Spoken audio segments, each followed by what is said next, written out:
నిన్న BRS party MLA పాడి కౌశిక్ రెడ్డిపై జరిగిన దాడికి ప్రతిఘటనగా మాజీ మంత్రి హరీష్ రావు పిలుపు మేరకు హైదరాబాద్ బయలుదేరిన జిల్లా కోఆర్డినేట్ కురువ పల్లయ్యను గద్వాల్ జిల్లాలోని మేలచెరువు చౌరస్తా దగ్గర అరెస్టు చేసి గద్వాల టౌన్ పోలీస్ స్టేషన్కి తరలించిన జిల్లా పోలీసులు. అప్రజాస్వామ్యంగా అరెస్టు చేయడం ఇది ప్రజాస్వామ్యం కాదు, నిర్బంధాలతో ప్రజాపాలన కొనసాగించలేరు అని అన్నారు. నిర్బంధించడమే ప్రజాపాలన అనుకుంటున్నారా? తెలంగాణ రాష్ట్రంలో పాలన చేతకాక బీఆర్ఎస్ పార్టీ ఎమ్మెల్యేలపైన దాడి చేయడం దుర్మార్గమని ఆయన అన్నారు.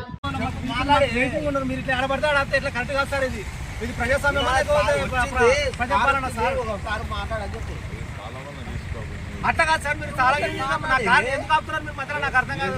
మేము హైదరాబాద్ పోయేది చాలా మంది ఉన్నారు సార్, మాకు ఎక్కించుకొని పోయింది.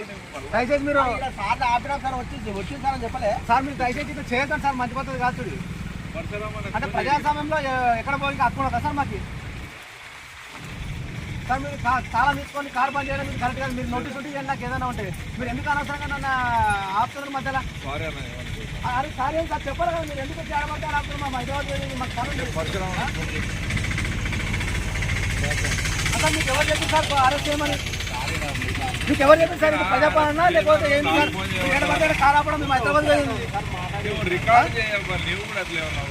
మీరు కారుకి తాళం ఇచ్చుకొని ఈ రకంగా అరెస్ట్ చేయడం, ఈ రకంగా బంధించడం కరెక్ట్ కాదు సార్. ఈ రకంగా అరెస్ట్ చేయడం, ఈ రకంగా కాదు సార్. నాకు హైదరాబాద్ పోయింది సార్, మీరు ఇట్లా ఈ రకంగా చేయడం సార్.